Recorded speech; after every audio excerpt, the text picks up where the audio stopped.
Hello friends, आज मैं आपके लिए एक डरावनी कहानी लेकर आई हूँ जिसका नाम है एक डरावनी हवेली। भारत के एक छोटे से गांव में एक पुरानी हवेली थी जिसे लोग भूतिया हवेली कहते थे। यह हवेली गांव के किनारे एक घने जंगल के पास थी। बरसों से ये सुनसान पड़ी थी और गांव वालों का मानना था कि यहाँ आत्माएं भटकती हैं। जो भी इस हवेली में गया वह या तो वापस नहीं लौटा या फिर पागल हो गया।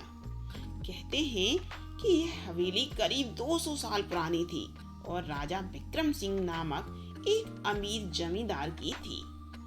हवेली भव्य थी, लेकिन इसके साथ एक भयानक कहानी भी जुड़ी थी। राजा विक्रम सिंह ने अपनी दौलत बढ़ाने के लिए कई निर्दोष लोगों पर अत्याचार किए। उन्होंने कई मजदूरों को इस हवेली के निर्माण में लगा दिया, लेकिन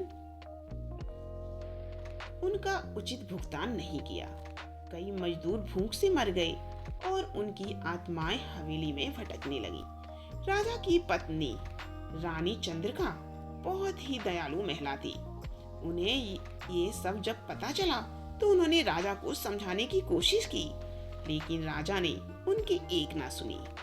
एक दिन राजा ने अपने स्वार्थ के कारण एक तांत्रिक से हवेली में तंत्र मंत्र करवा दिया ताकि उसे अमरता मिल सके। लेकिन तांत्रिक ने हवेली में एक काला जादू कर दिया जिससे वहां नकारात्मक शक्तियां बढ़ गईं। राजा विक्रम के अत्याचारों की वजह से हवेली में कई अनहोनियां होने लगी। रात के समय चीखने चिल्लाने की आवाजें आने लगी। नौकर चाकर एक एक करके गायब होने लगे। कुछ लोगों का तो कहना था कि उन्होंने रात में सफेद साड़ी पहने हुए एक महिला को हवेली की बालकनी में देखा था, जो अक्सर रोती रहती थी। राजा ने इन बातों को नजरअंदाज किया, लेकिन एक दिन उनकी खुद की बेटी राजकुमारी अनुराधा रहस्यमयी तरीके से हवेली में गायब हो गई। राजा ने उसे हर जगह ढूंढा, लेकिन वह नहीं मिली।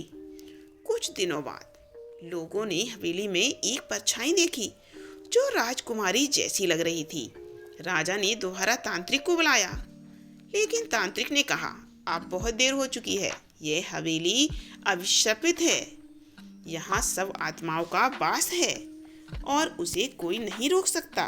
धीरे धीरे हवेली के अंदर रहना असंभव हो गया। नौकर चाकर डर के मारे भाग गए। राजा भी एक दिन हवेली के एक कमरे में मृत पाया गया। उसके चेहरे पर खौफ था।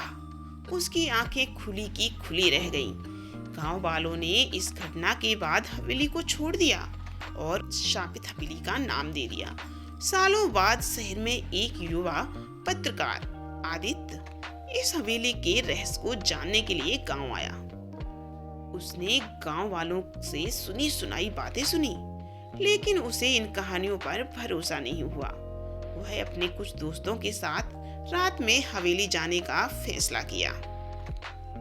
रात के 12 बजे हवेली में घुसते हैं। अंदर का माहौल डरावना था।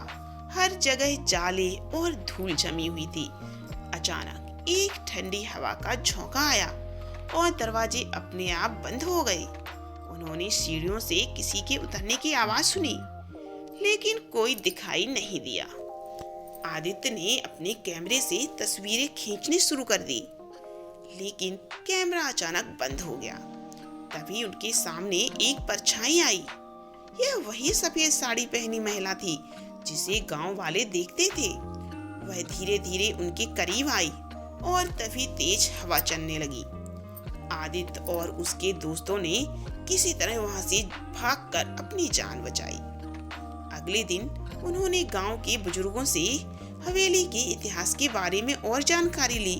तब उन्हें पता चला कि वह आत्मा कोई और नहीं बल्कि राजा की पत्नी रानी चंद्रिका की थी, जो अपने पति के अत्याचारों के कारण आत्महत्या कर चुकी थी। आदित्य ने इस घटना को एक रिपोर्ट के रूप में प्रकाशित किया, लेकिन इसके बाद भी कई लोगों ने हवेली में अजीब घटनाएं देखी और सुनी। आज भी ये हवेली वीरान पड़ी है। सूरज ढलते ही वहां कोई जाने की हिम्मत नहीं करता। रात में हवेली से जब भी किसी के रोने और चीखने की आवाजें आती, जो भी इस हवेली में जाता वह गायब हो जाता। तो कैसी लगी ये कहानी, जल्दी से कमेंट कीजिए। अगर आपको ऐसी ही कहानियाँ सुनना है तो कमेंट करके ज़रूर बताइए और वीडियो को लाइक ज़रूर कीजिए।